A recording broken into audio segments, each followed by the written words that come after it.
제비가 이렇게 막 날고 있는 그림 아마 여러분들 미나 하시면서 보신 적 있을 거예요. 저도 예전에는 연꽃을 한번 보러 가실 때는 아침에 가세요. 아침에 가시면 이제 연꽃이 막. 안녕하십니까. 사단법인 한국현대미나협회 사무국장 박승온입니다. 요즘 날씨가 너무 덥고 비도 많이 오고 습한 계절입니다. 어떻게 건강들 하시죠? 그래서 7월입니다. 이 한여름에는 피는 꽃이 좀 드물죠. 그런데 저희가 7월에 아주 반갑게 맞이하는 꽃이 하나 있습니다. 연꽃입니다. 그래서 오늘은 그 연꽃과 관련된 연화도에 대해서 한번 얘기를 해보려고 합니다. 가까이에 연못이 있거나 혹은 또 그런 연꽃 단지가 있으시면 한번 가보시면 이제 막 피기 시작을 했어요. 여기는 대구입니다. 대구에는 여기 반야월에 가시면 연꽃 단지가 있어요. 아주 가까이서 연잎이랑 연꽃을 구경할 수 있는 그런 기회가 있습니다. 한번 보시고 사진도 좀 찍으시고 관찰도 좀 하시면 좋을 듯 합니다. 다른 꽃도 마찬가지지만 연꽃은 좀 종교적인 그런 색채가 짙은 꽃이죠. 불교에서는 연꽃이 상징하는 바가 큽니다. 특히나 연꽃이 많은 이유가 극락세계가 있다고 믿는 데서 시작을 했습니다. 그렇지만 불교에서의 연꽃은 부처님의 탄생을 알리는 꽃이고 그렇기 때문에 그림이나 경전에 많이 그려져 있습니다. 또한 우리의 이 쭉 내려오는 역사적인 배경을 보면 유교에서도 연꽃은 사군자인 매화, 국화, 난초, 대나무 등과 더불어서 군자화로 칭해져 있었고요. 사대부들에게 많은 사랑을 받아왔습니다.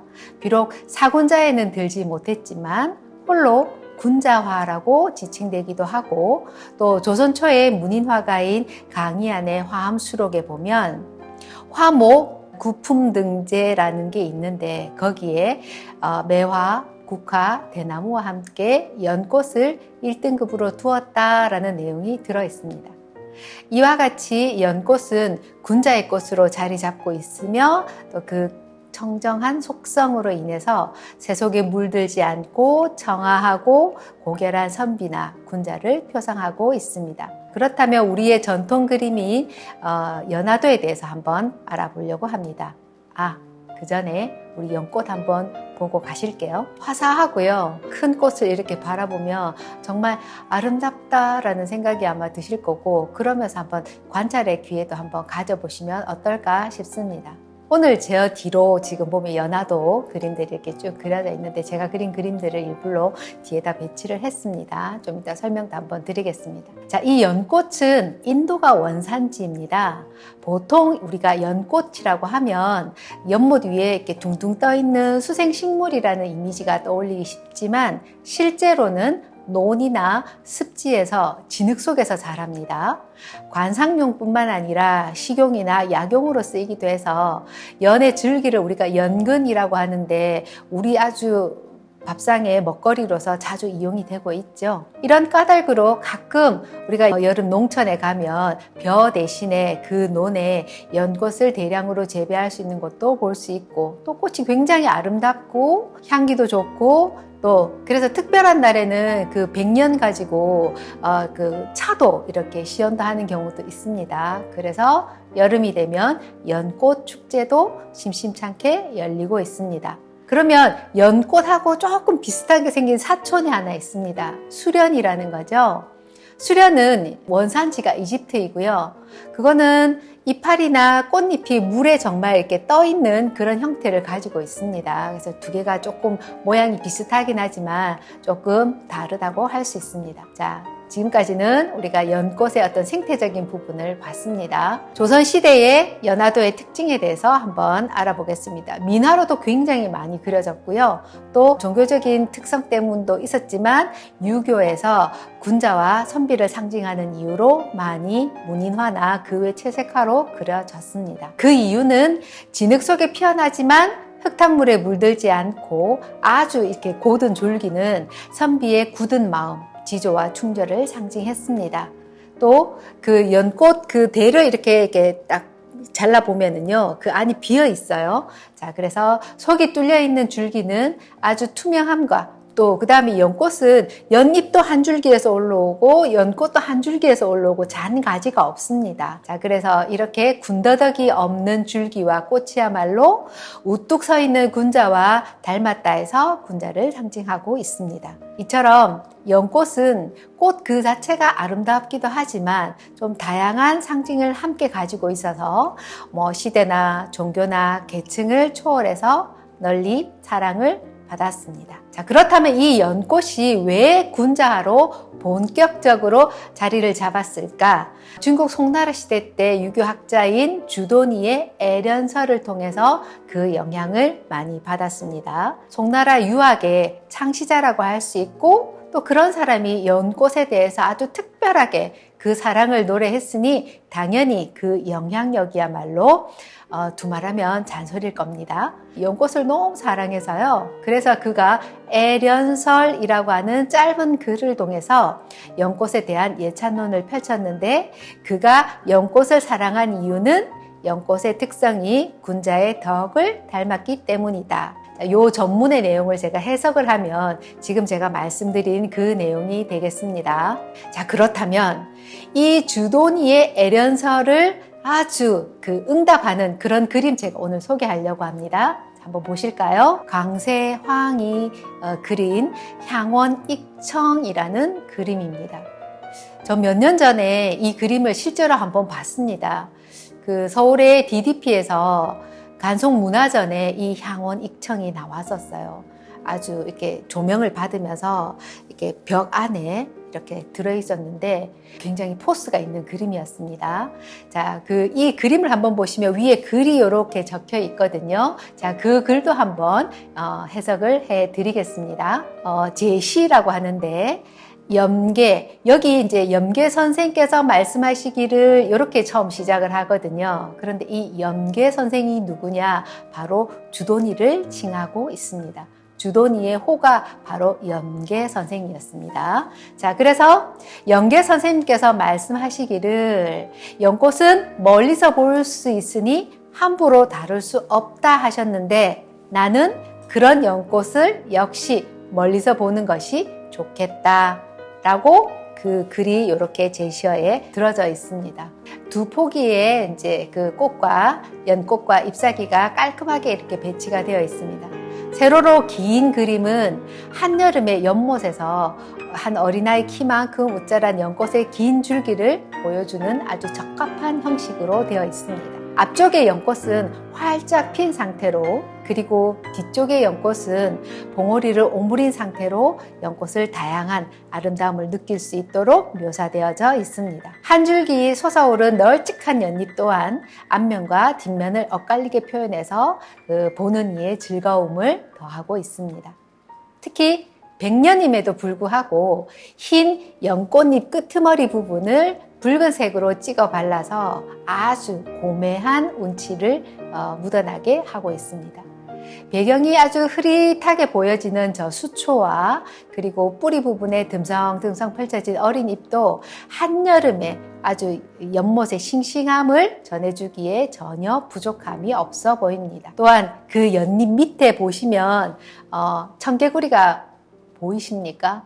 한참 그 청개구리 봤는데 정말 금세라도 연꽃 그 잎 밑에서 퐁당 이렇게 빠져들 것처럼 그런 소리가 들릴 만큼 아주 실감나게 그려져 있었습니다. 이 향원익청은 강세황이 이 주도니의 애련설에 대한 흠모를 드러내기 위한 그림이지만 그 뜻이 아니어도 감상용으로도 굉장히 충분히 아름다운 그림이라고 할 수 있습니다. 강세황은 18세기 조선 영조와 정조 통치 기간에 활동하던 화가였습니다. 그림을 그리거나 다른 사람의 그림을 평을 쓰기도 했고요. 조선 중기 화단에 남종문인화, 진경산수화 그리고 도성인물화가 유행을 할 때 서양 화법을 수용해서 풍경화적인 그런 부분들도 그림에 도입을 해보기도 했었습니다. 더욱이 강세황이 유명한 이유는 바로 김홍도와 신의를 그림을 가르친 스승이었다는 점입니다. 자, 그러면 요 그림도 한번 보세요. 자, 연꽃 그림은 연꽃만 이렇게 있는 경우도 있지만 꼭 보면 연꽃에 이런 새가 들어가 있는데 그 새 중에서도 대부분 이렇게 하얀 백로가 들어가 있는 경우들이 많습니다. 자, 이런 그림을 우리가 딱 한마디로 뭐라고 얘기하냐면 일로연과도라고 하는데, 자, 이 그림의 제목은 노련도라고 해서 늙은 연꽃이라는 그림입니다. 보기에도 그렇죠. 그림을 한번 보시면 이미 이제 연잎이 이제 시들었어요. 이제 가을로 넘어가고 있습니다. 그리고 꽃도 떨어지고 이제 열매가 맺혀져 있는데 그 사이에 여름 철새인 백로가 걸어가고 있습니다. 사실 시기적으로는 이게 조금 맞지 않습니다만 왜 그러면 이렇게 그렸을까? 예전에도 제가 영상에서 한번 말씀을 드렸는데요. 서양화와 동양화의 큰 차이점이 바로 여기에 있습니다. 시공을 초월하는 경우들도 굉장히 많고 계절이 좀 안 맞는 경우들도 꽤 있습니다. 그래서 이게 계절이 안 맞다라고 보시면 안 되고, 아, 이런 뜻과 이런 뜻이 들어있구나라는 것을 좀 잘 알아두시면 아마 이해도 더 빨리 되실 거라고 생각합니다. 자, 다시 그림으로 들어가서 이 옛 그림 속에 특히 이 심사정, 현재 심사정이라고 하는 화가는 굉장히 조선시대 중기에 유명했던 화가고요.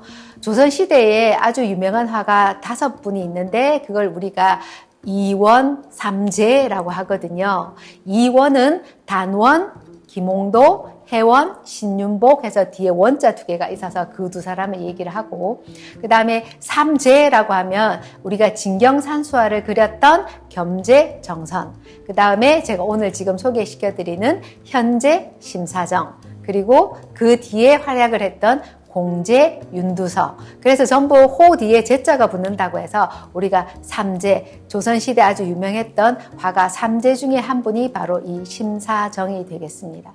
백로 한 마리가 이제 목가를 지나가고 있습니다. 시선을 앞으로 집중하고 있는 걸 보니까 아마 시든 연잎 밑에 있는 물고기를 아마 노리는 눈치인 것 같습니다. 백로의 머리 위로 곶갈처럼 연밥이 드리워져 있고, 그럼에도 좀 연꽃이 이제 좀 연밥이 매달려 있는데 가을철의 일인 것 같습니다. 백로를 우리는 우리말로는 해오락이라고 하는데요. 이 백로를 우리가 한 마리의 백로, 일로, 또 이거는 다른 말로 합치면 우리가 하나의 길, 그래서 일로와 음이 같죠. 동성, 음은 같지만 뜻이 다릅니다. 또 그리고 연밥을 우리가 한자어로 연과라고 하는데 이 연과를 소리를 빌려서 과거에 연이어 합격하라는 연과와 역시 동음, 동성이 되겠습니다. 그래서 이 백로와 이 연과를 합치면 일로연과라고 해서 과거의 1차 시험인 향시에 이어서 임금님 앞에 가서 치르는 2차 시험인 전시를까지 연이어서 합격을 기원한다. 오늘날로 치면 뭐 사법고시 1차, 2차 시험을 한꺼번에 붙는다 이런 뜻이겠죠. 그래서 수험생이 있는 집에 이런 그림들을 많이 선물을 했다고 합니다. 자, 그러면 이 그림에는 연과도 있는데 비슷한 분위기인 것 같은데 백로가 2마리가 지금 들어가 있습니다. 자, 이 그림은 조선시대 왕실의 종친인 해원군 이건이라는 문인 화가죠. 화가가 그렸습니다. 근데 여기 보시면 백로가 2마리가 그려져 있네요. 그림의 전체적인 분위기는 먹으로만 그려져 있어서 좀 가을날의 스산한 분위기가 있지만 여기서의 백로는 앞서서 일로 연과의 의미가 아니라 그 백로가 머리가 하얗잖아요. 그래서 해로의 뜻을 가지고 있습니다. 부부지간이 머리가 하얘지도록 행복하게 잘 먹고 잘 살아라 라는 뜻이 이 그림에 들어져 있습니다. 자, 제 뒤에 그림 보이시죠? 자, 보면은 그림이 연꽃만 쭉 그려져 있는 그림도 있지만 이런 그림은 사실은 좀 많이 귀합니다. 대부분 연꽃은 새와 같이 그려져 있는 화조화 형식으로 되어 있는 경우가 많은데 그 중에서도 이런 다른 물상과 결합해서 일상적인 의미와 표현을 지니게 되었습니다. 그래서 이제 이걸 우리가 한자 문화권에서는 뭐라고 얘기를 하냐면 해음 우의법이라고 해서 같은 음인데 다른 뜻을 포함하고 있다. 우리가 앞서서 모란에도 여러 가지 뜻이 들어있었던 거 우리 배운 적 있습니다. 그죠?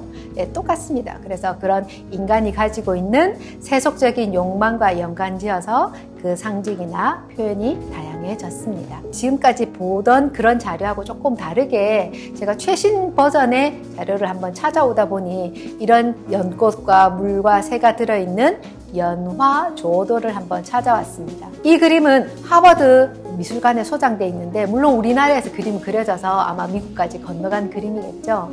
자, 이 그림 한번 보시죠. 연꽃도 아주 막 화려하게 펴져 있는데 저 위에 보시면 새들도 날고 있고요. 또 밑에 보면 물고기, 오리, 또 여기 맨 첫 장에는 보면 개도 있습니다. 걸어다니는 개도 있고 많은 상징물들이 여기 안에 들어가 있습니다. 보통 이렇게 병풍 형식으로 많이 그려져 있는데요. 수많은 연꽃송이, 정겹게 무리를 다니는 오리, 물고기, 또 연꽃 위를 날아다니는 제비. 제비가 이렇게 막 날고 있는 그림 아마 여러분들 미나하시면서 보신 적 있을 거예요. 저도 예전에는 왜 제비가 여기 이렇게 날고 있지 생각을 했는데 제비가 뜻하는 바가 천하가 태평하여 살기 좋은 새살기를 축원하는 하천 해안의 의미를 가진다고 합니다. 역시 여기도 의미 같고 다양한 뜻이 들어있는 그림입니다. 그래서 이 해안이라고 하는 거는 바다에 이렇게 물결이 막 파도가 일지 않고 아주 편안하게 고요하게 모습으로 아주 태평스러운 그런 분위기를 만들고 있고 또 연꽃의 하와 물 하자가 같은 발음이잖아요. 제비는 한자어로 제비 연자를 씁니다. 그리고 제비 연자와 또 다른 말로는 해연이라는 명칭으로도 써진다고 합니다.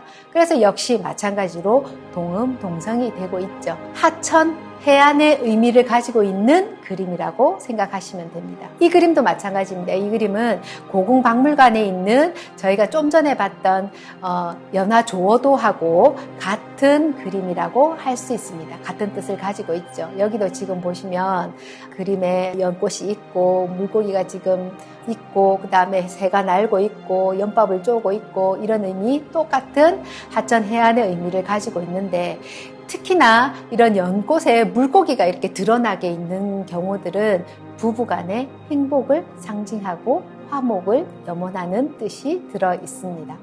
왜 연꽃에 바다에 있는 개나 새우가 들어있을까 조금 궁금하셨죠? 이유는 이 각각과 함께 그려진 거는 어떤 서열에서 1등, 으뜸을 상징한다고 할 수 있습니다. 또한 여기 그림에 보시면 연밥에는 꼭 물총새가 연밥에 연실을 이렇게 똑 찍고 있는 장면들이 꼭 나옵니다.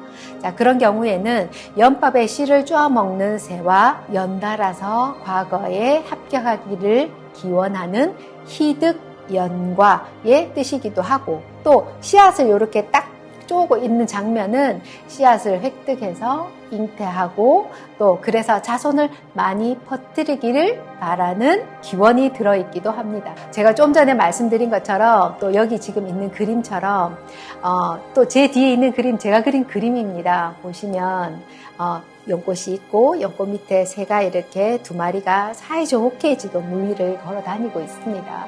이제 그것처럼 우리가 가지고 있는 세속적인 욕망 그리고 희망, 또 염원, 소망, 이런 것들을 다 그림 속에 담으려고 하지 않았나. 또 그걸 다 담고 포용할 수 있는 힘을 가진 것이 연꽃이 아닐까 간혹 저한테 강의 자료를 요청하시는 분들이 계셨어요. 제가 그 대구신문에 칼럼을 쓰는데 되도록이면 이 이론 특강 수업 갖고 연동을 해서 쓰고 있거든요. 그래서 최근에 제가 한 달 사이에 썼던 게 일로 연과에 대한 얘기도 썼고요. 문헌적인 부분들, 상징하는 부분, 오늘 또 제가 말씀드렸던 부분들이 칼럼에 있습니다.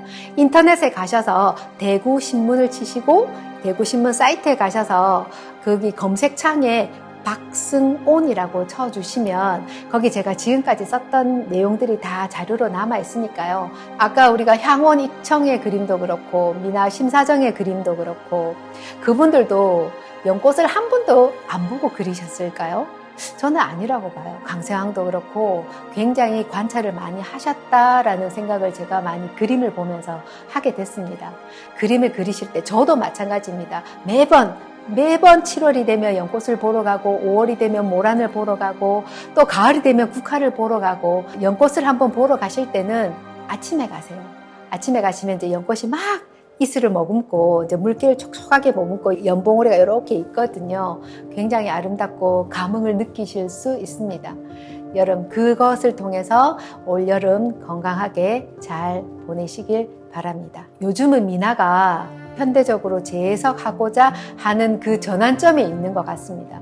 최근에 제가 이렇게 경주에 있는 전시회도 가보고 하면 현대민화라는 이름으로 또 지금까지 하지 않았던 여러 가지 표현들이나 이런 것들을 좀 화면에 집어넣으려고 하는 분위기가 읽혀졌습니다.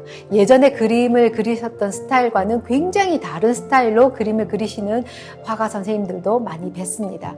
그럴수록 저는 그 대상이 가지고 있는 관찰, 또 그걸 통한 세심한 표현, 그런 것들이 이런 그림의 밑바탕에 깔려 있어야 된다고 생각을 합니다. 자, 여름 잘 보내시고요.